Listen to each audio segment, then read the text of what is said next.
Sebelum kita mulai, saya ingin mengucapkan terima kasih banyak kepada teman-teman yang sudah bergabung sebagai member di channel yang masih berkembang ini.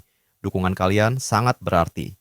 Kalau ada yang ingin mentraktir Mimin Kopi, bisa langsung klik link Saweria di deskripsi. Tanpa berlama-lama, langsung saja kita menuju ke videonya. Malam itu, udara terasa sejuk di bawah cahaya bulan yang menggantung tenang di langit. Di tengah hutan yang lebat, suara tangisan bayi menggema, menembus keheningan dan menggoyahkan dedaunan. Tangisan itu begitu nyaring hingga terdengar sampai ke sebuah rumah kayu terpencil milik seorang pemburu.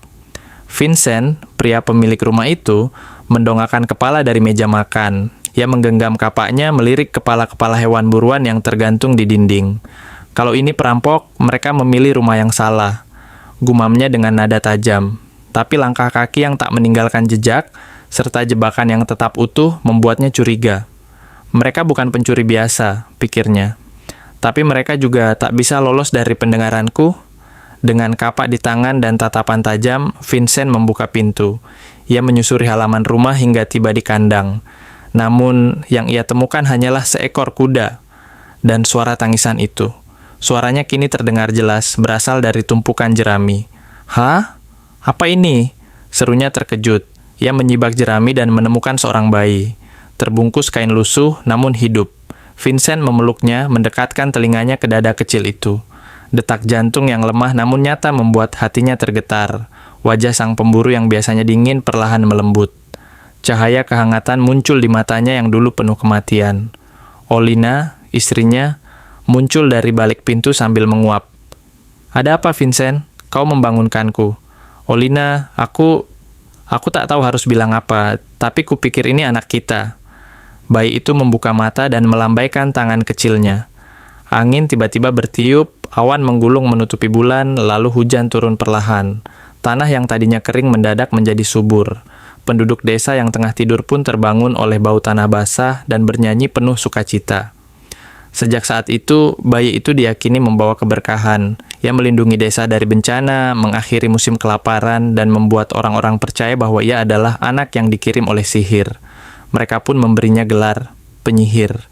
12 tahun kemudian, "Sharon, kau membaca lagi." Vincent menyapa dengan senyum hangat. Sharon, anak itu, menutup bukunya dan tersenyum pada ayahnya. Kini usianya 12 tahun, dan Vincent yang telah berusia 40 tahun memeluk puteranya dengan bangga. "Ayo pulang, makan malam sudah siap."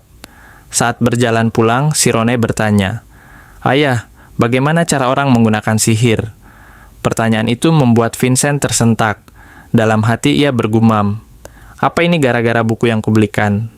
Ia menjawab sambil tertawa, "Sihir? Kalau kau bisa menebang pohon hanya dengan kapak, itu sihir, bukan?" Dari kejauhan, beberapa anak bermain sambil memperhatikan mereka. "Itu Sirone," kata salah satu anak. "Anak aneh yang cuma baca buku terus." Yang lain menimpali, kurus banget, sama sekali nggak mirip Vincent.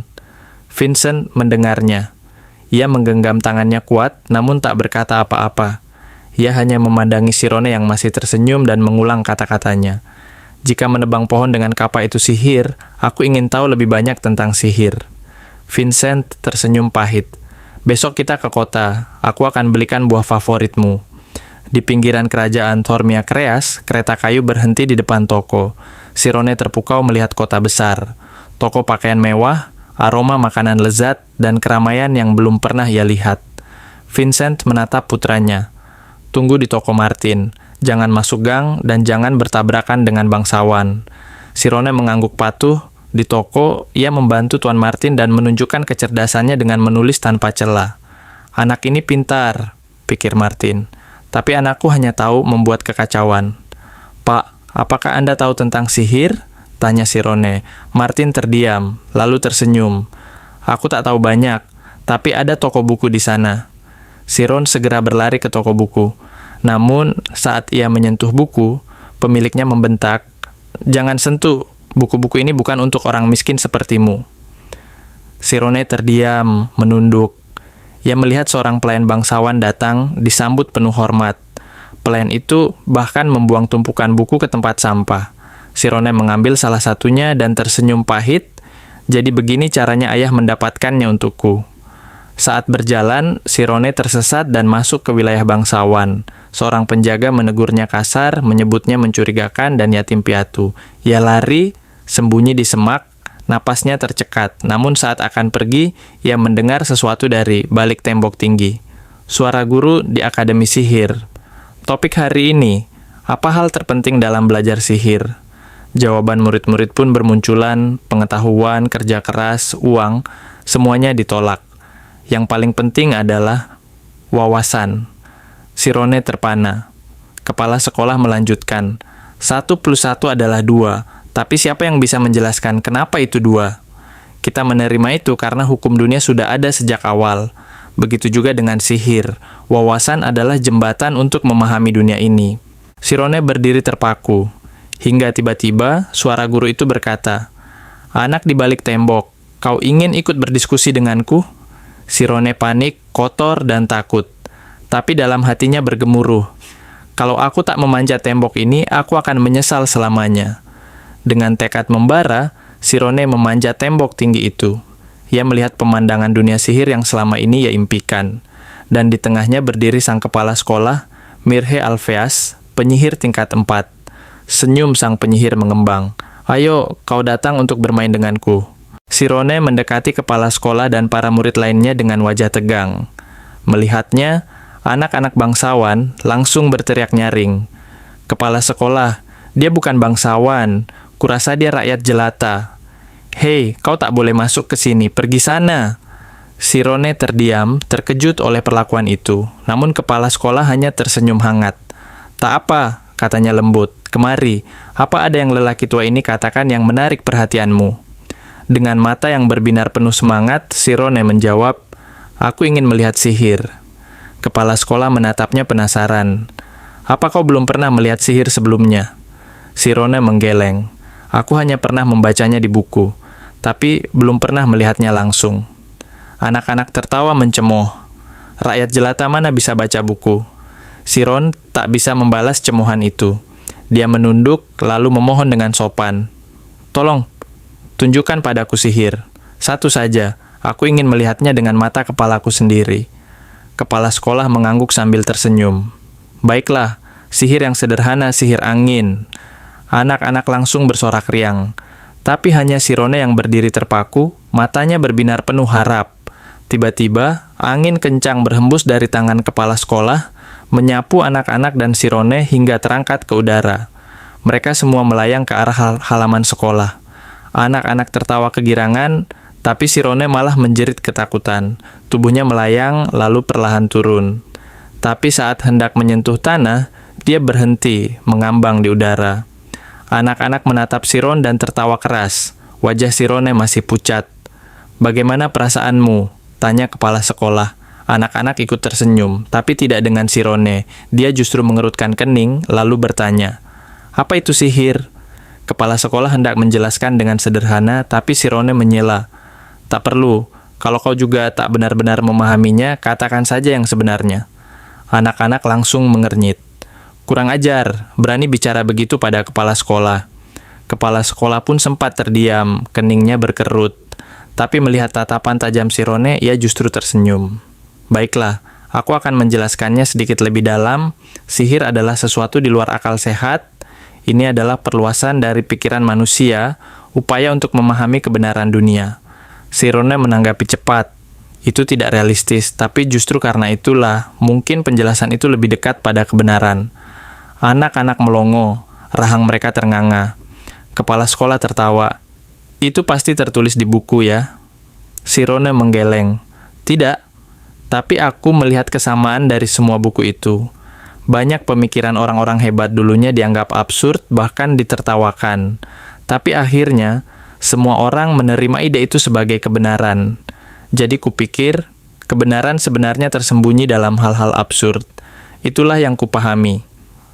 Kepala sekolah memandangi Sirone dengan penuh makna. "Anak pintar," gumamnya. Meski ini sangat sulit, dia tetap berusaha menyerap dan menyaring informasi untuk memahami.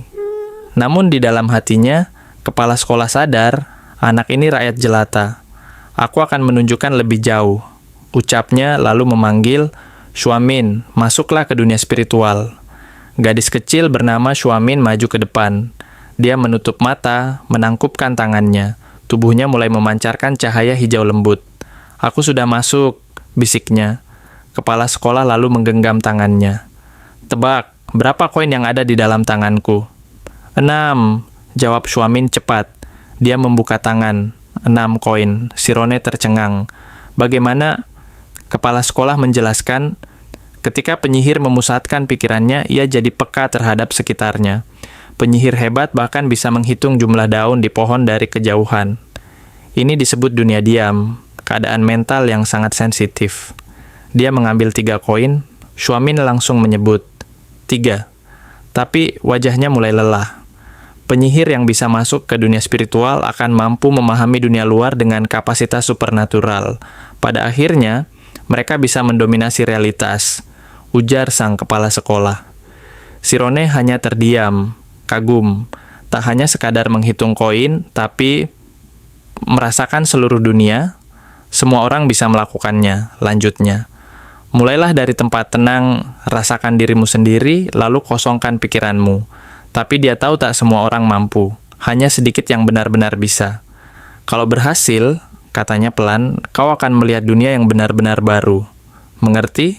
Shiron mengangguk pelan. Jika aku tak bisa merasakan diriku sendiri, maka aku tak akan bisa mengosongkan pikiranku.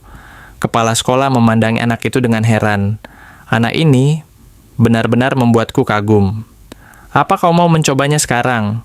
Shirone menutup mata. Ia bertanya dalam hati, apa arti diriku sendiri? Apakah otak? Tidak, itu hanya organ. Indra tak bisa menjelaskan seluruh realitas. Bukan mencari tahu makna, tapi merasakannya. Satu persatu, hapus semua yang dikenal sebagai aku. Yang tersisa hanya pikirannya. Shirone membuka mata perlahan, pemandangan sama, anak-anak, kepala sekolah, semuanya seperti sebelumnya.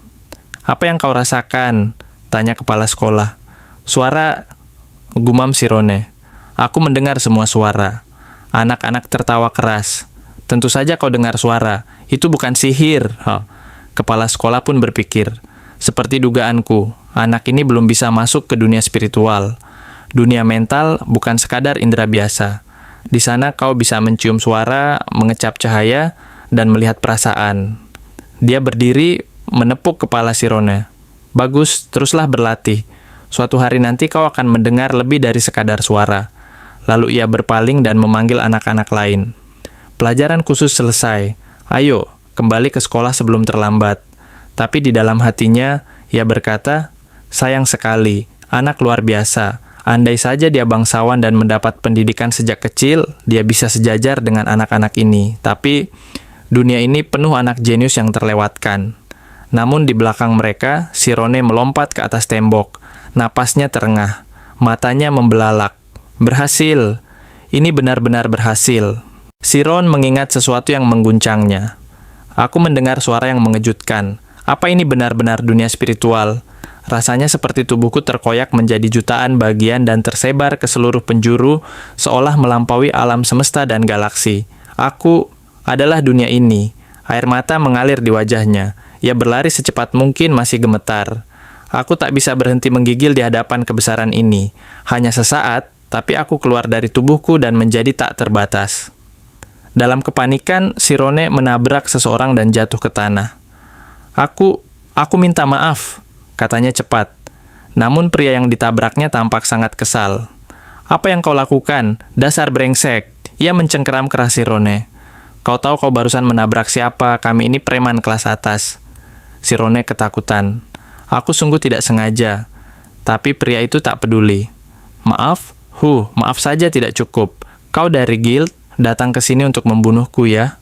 Tiba-tiba terdengar suara santai dari kejauhan. Ada apa ini? Sepertinya ada yang seru. Pria itu menoleh dan berseru. Nona, akhirnya kau datang juga. Bosan lagi ya? Shirone mengangkat kepala. Nona, pikirnya, dia bisa menyelamatkanku.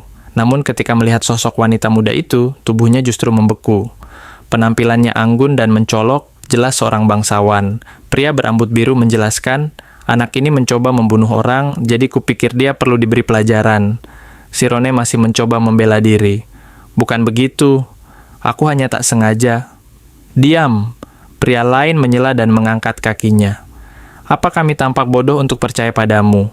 Tendangannya menghantam Sirone yang jatuh kesakitan. Mereka mengelilinginya seperti serigala. Kau harus bayar. Mana ibumu? Jangan-jangan dia kabur setelah melahirkan anak sepertimu. Salah satu dari mereka terkekeh. Lihat matanya berubah. Apa kau marah? Hah? Tendangan lain mendarat di kepalanya. Bocah, kenapa tak kau tatap aku lebih lama, hah? Sirone dipukuli habis-habisan. Salah satu dari mereka berujar, jangan rusak wajahnya. Kita masih bisa menjual dia. Saat itu, wanita muda tadi, Amy, mendekat. Kalau terus begini, dia bisa mati, katanya datar. Amy jongkok di samping Siron. Kau baik-baik saja? Siron gemetar, air mata jatuh. Aku tak melakukan apa-apa. Amy berdiri, menoleh ke kelompoknya. Ayo, sudahi. Tak ada yang lebih seru. Salah satu dari mereka menjawab, kami mau jual dia ke desa selatan. Rakyat jelata, jadi tak perlu takut. Sirone terkejut. Apa? Ingatan tentang ayah dan ibunya kembali menyergap.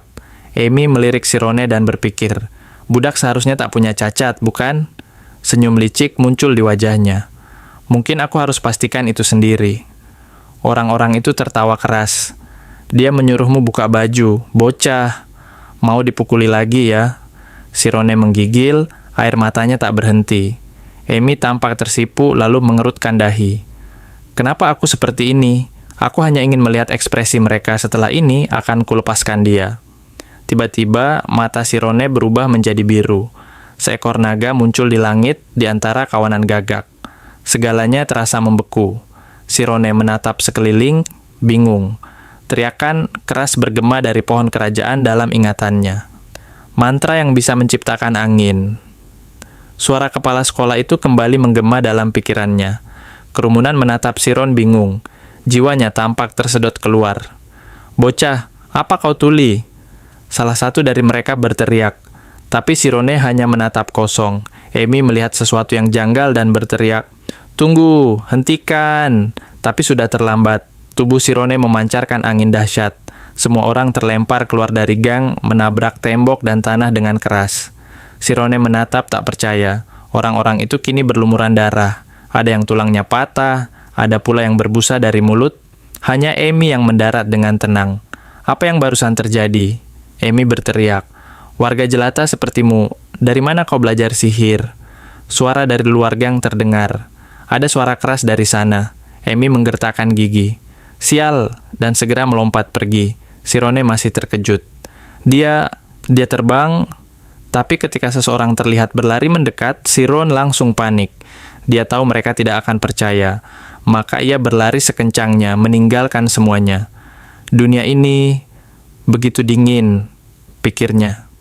Di tempat lain, di kediaman keluarga bangsawan kelas 1, House of Karmis, Amy mengumpat, Sial, aku tak percaya mereka bisa dikalahkan oleh anak kecil.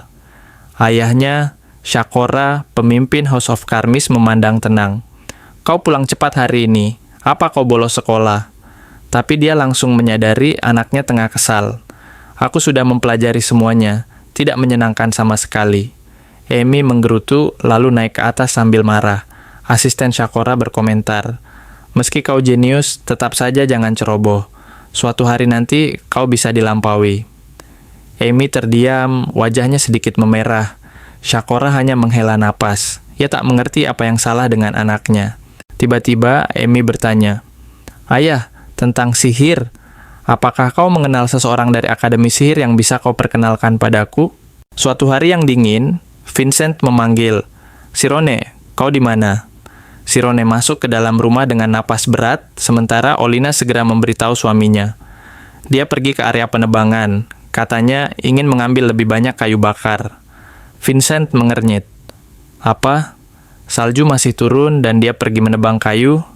Setelah berpikir sejenak, ia mengenakan mantelnya. Aku akan mencarinya. Di sepanjang jalan bersalju, kenangan masa lalu mengusik pikirannya. Musim semi itu, saat aku pertama kali membawa Sirone ke kota, dia sempat menghilang. Katanya hanya tersesat, tapi saat kembali dalam pelukanku, dia menangis. Apa yang sebenarnya terjadi padanya waktu itu?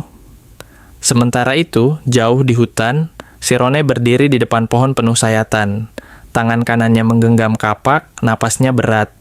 Sihir hari itu, aku masih belum bisa mengulanginya lagi, pikirnya. Sihir itu muncul dari insting dan kejelianku, bukan pengetahuan. Tapi, aku bisa menembus dunia spiritual, seperti yang terjadi waktu itu. Kali ini, Sirone berhasil masuk lagi ke dunia spiritual. Segalanya terasa begitu nyata, perasaan, aroma, getaran, semua yang berkaitan dengan pohon di hadapannya. Tiba-tiba, di dunia mental itu, ia melihat seberkas cahaya muncul dari dalam pohon. Apa ini? Tanpa ragu, ia membuka tas, mengambil sesuatu, dan menusuk ke arah cahaya itu. Aku tak tahu apa ini, tapi aku bisa merasakannya. Tusukan terakhir membuat pohon itu patah menjadi dua. Sirone tersenyum kecil. Sihir. Tanpa disadari, dari kejauhan Vincent menyaksikan segalanya dengan mulut terbuka lebar. Itu barusan, seperti kilat, bisiknya. Matanya menatap anak yang sedang menebang kayu dengan cara yang tak masuk akal. Tangannya meremas buku dalam genggaman, sementara air mata mengalir di pipinya. Sirone tak menyadari kehadiran ayahnya. Ini pertama kalinya berhasil setelah sekian banyak percobaan. Seperti keajaiban hari itu, pikirnya. Aku tak butuh keberuntungan. Yang kubutuhkan hanya pengetahuan dasar. Aku akan terus mengulanginya. Suatu hari, kesempatanku akan datang. Waktu berjalan cepat, 3 tahun berlalu. Sirone kini tumbuh sedikit lebih besar. Ia duduk di tunggul pohon, lalu berdiri meraba batang pohon dengan lembut. Kau tak bisa hanya melihat. Kau harus merasakannya dengan matamu, gumamnya. Seketika, suara kapak membelah udara. Pohon itu roboh seketika seperti tersambar petir. Aku hampir pulang hanya dengan bermeditasi, pikir Sirone sambil tersenyum kecil. Sudah 5 jam berlalu, namun pikirannya masih menyatu dengan dunia mental. Aku bisa merasakan semuanya. Semak yang bergetar, gerakan serangga, pohon yang menyerap nutrisi. Hanya 5 jam, tak cukup untuk memahami semuanya. Ia mengingat prinsip lama. Jika memungkinkan, dunia baru akan terbuka. Sirone tersenyum. Dunia baru, deskripsi yang tepat. Ia mengambil tumpukan kayu dan pulang. Di tengah perjalanan, 2 kuda putih menarik sebuah kereta bangsawan. Sirone melirik, kita punya tamu. Kereta itu sangat mewah. Saat tiba di rumah, ia melihat kedua orang tuanya duduk bersama seorang pria asing. Wajah mereka tegang. Vincent menyuruhnya mendekat. Siron, temuilah orang ini. Ini pelayan dari keluarga Ogen, kata Vincent serius. Pria itu memperkenalkan diri. Panggil saja aku Temuran. Sirone membungkuk sopan. Senang bertemu dengan Anda. Aku Sirone. Pria lain, Temuran, mendekat dan menatapnya. Biar kulihat dulu. Ia menyentuh telinga dan wajah Sirone lalu bertanya. Kau bisa membaca? Sirone mengangguk. Aku belajar sedikit waktu kecil. Temuran memperhatikan Sirone dengan tajam. Anak penebang kayu, tapi tahu membaca. Menarik. Apa kau berniat bekerja untuk keluarga Ogen? Lanjutnya. Sirone diameter. Pikirannya langsung membayangkan perpustakaan keluarga Ogen yang terkenal. Kami akan memindahkan 10.000 buku dari perpustakaan utama. 2 tahun pengangkutan, tapi penyortiran akan dilakukan hanya oleh kita berdua. Jelas Temuran. Sirone merasa hatinya bergetar. Ini kesempatan emas untuk mendapatkan pengetahuan sihir, tapi ini rahasia. Jika satu buku hilang atau kabar ini tersebar, Temuran menatap tajam. Seluruh keluargamu akan hancur. Vincent dan Olina saling berpandangan, tegang. Temuran melanjutkan, karena nyawanya terancam, kami akan membayar banyak. Uang yang tak bisa kau dapatkan dari berburu. Namun Vincent berdiri dan berteriak, aku tak peduli soal uang, aku hanya ingin anakku, Sirone, mewujudkan mimpinya. Temuran tertawa keras. Apa kau pikir dia bisa punya karir? Anak penebang kayu, berhenti bermimpi. Vincent menunduk. Suara itu menggores hati. Temuran mengejek lagi. Atau kau berbohong pada anakmu? Kenangan menyesakkan kembali menyeruak. Vincent teringat masa lalu, saat Olina mengajari Sirone membaca hanya untuk bermain-main. Tapi bocah itu cepat belajar. Cerdas, Vincent selalu berpikir, jika saja dia anak bangsawan, pasti bisa bersekolah. Tapi dia segera menggeleng, mencoba menepis mimpi yang terasa salah. Tidak, dia putraku, anak penebang kayu harus belajar hidup di hutan. Namun dalam hati, ia tahu ia takut. Takut masa depan anaknya lenyap. Hingga hari itu, Vincent berlutut di hadapan Temuran dan memohon, "Jika yang kau butuhkan adalah rakyat jelata yang bisa membaca, tolong pakai putraku. Dia sudah membaca sejak kecil. Dia pintar, tapi tolong biarkan dia membaca buku." Kembali ke masa kini, Vincent gemetar. "Aku tak butuh uang. Jika tahu akhirnya akan begini, aku tak akan pernah memohon padamu seperti itu." Air mata jatuh deras di wajahnya. "Keluar dari rumahku, aku tak butuh uangmu. Keluar sekarang, aku tak akan pernah memohon seperti itu lagi. Berani-beraninya kau mengejek keluargaku hanya karena kami tak punya banyak uang." Temuran menyeringai, lalu dengan santai mengenakan topinya. "Maaf, sepertinya kalian belum tahu siapa diri kalian sebenarnya." Saat suasana menegang, suara Sirone memecah keheningan. "Tidak, ayah, aku akan melakukannya." Temuran yang hampir pergi berhenti dan menoleh kembali dengan tatapan terkejut. Vincent segera memanggil Sirone dengan panik. Namun Sirone tetap teguh. "Apa kau serius?" Temuran memperingatkan dengan nada datar. "Aku bahkan belum mengancammu, tapi sekali rumor menyebar, hidupmu bisa hancur." Namun Sirone menjawab tanpa ragu. "Tak apa, izinkan aku yang melakukannya." Ia tersenyum lembut, air mata menggenang di sudut matanya. "Aku tak akan pernah membocorkannya, dan jika sesuatu yang buruk terjadi, aku tak akan menyalahkanmu." Temuran memandangnya dalam diam, lalu mengangguk perlahan. "Baiklah, kalau kau benar-benar menginginkannya, aku akan menjemputmu dalam seminggu. Jika sebelum itu kau berubah pikiran, tak masalah. Tapi begitu kau melangkah ke dalam villa," ia menatap tajam, "kau tak akan bisa pergi sebelum semuanya selesai." Pintu tertutup. Vincent meraih bahu anaknya dengan panik. "Sirone, kenapa engkau menyetujui permintaan seperti itu? Dia hanya mencari kambing hitam untuk mati sebagai gantinya. Ini salahku, aku yang harusnya menanggungnya." Sirone menunduk, lalu memeluk ayahnya erat. "Terima kasih, ayah. Terima kasih sudah memberiku kesempatan ini. Hadiah terbesar dalam hidupku." Air matanya menetes di bahu Vincent, yang kini hanya bisa membalas pelukan itu dengan tangisan.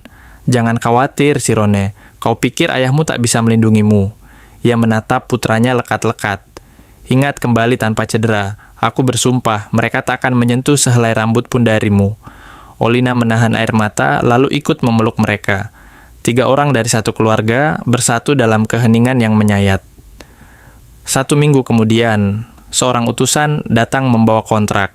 Sebelum Vincent sempat membaca, dokumen itu dirampas kembali. 2 pria mengantar Sirone menuju kereta cepat. "Setiap detik berharga lewat sini, bagasimu sudah disiapkan." Pintu kereta tertutup rapat. Sirone duduk diam, menatap jendela. Ia membuka kembali dunia spiritualnya dan melihat bayangan orang tuanya saling berpelukan dan menangis sejadi-jadinya. Ia menyentuh ilusi itu dengan lirih. Tiba-tiba, getaran ringan dari kereta menariknya kembali ke dunia nyata. Ia menarik napas panjang. Ini adalah kesempatan sekali seumur hidup. Pedang bermata 2. Aku tak boleh gemetar. Sirone mengerutkan kening. Bertahan 2 tahun di antara para pemilik kekuasaan besar. Bisakah aku tetap utuh? Kereta terus melaju. Di peta, tujuan akhir adalah Benteng Kreas di wilayah kerajaan Tormia. Rumah utama keluarga Ogen, bangsawan kelas 2 yang menghasilkan pendekar-pendekar pedang murni. Kepala rumah sebelumnya pendekar tingkat 3, sekarang bahkan sudah tingkat 4. Mereka penguasa kota ini, jelas pendamping di dalam kereta. Siron menatap keluar. Jalan utama kota dipenuhi kastil megah, rumah-rumah kebanggaan keluarga Ogen. Seorang pria di dalam kereta berbisik ketakutan. Keluarga ini penuh monster. Orang di sebelahnya menegur cepat. "Jangan bicara sembarangan kalau kau masih ingin hidup. Ayo, kita harus antar serangga ini." Sirone turun, menenteng tas bawaannya, matanya menyapu sekeliling.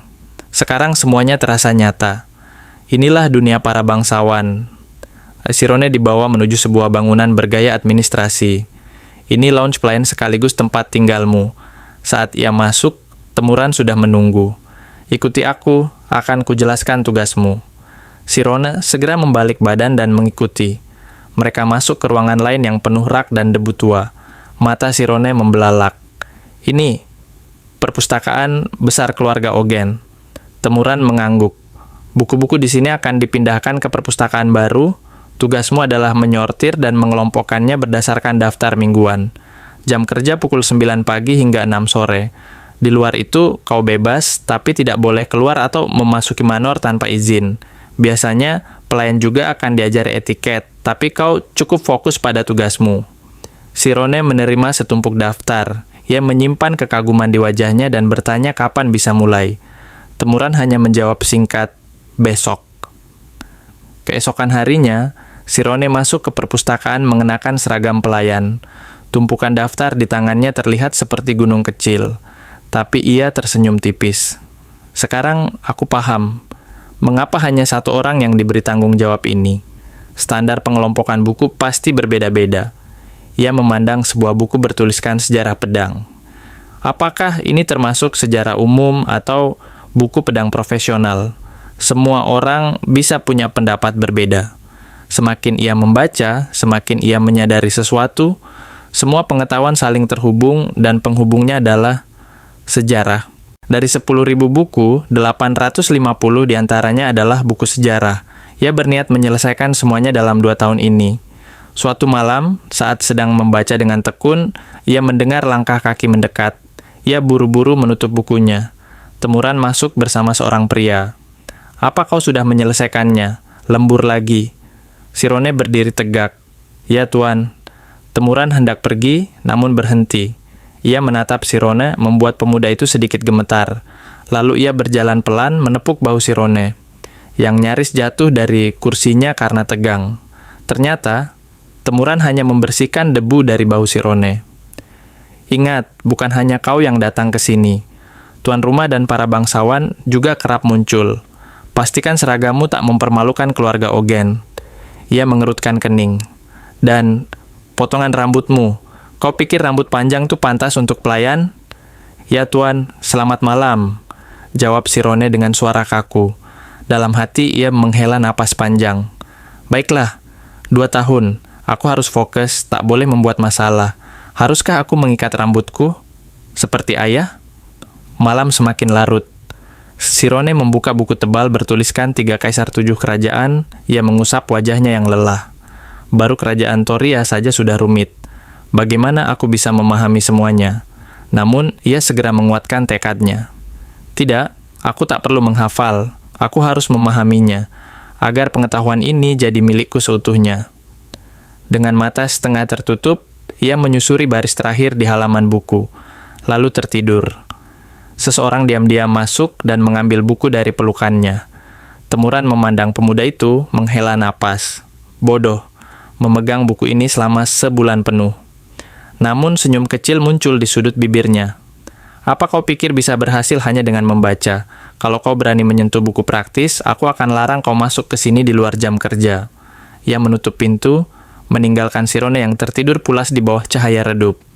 Tapi setidaknya, dia hanya idiot keras kepala.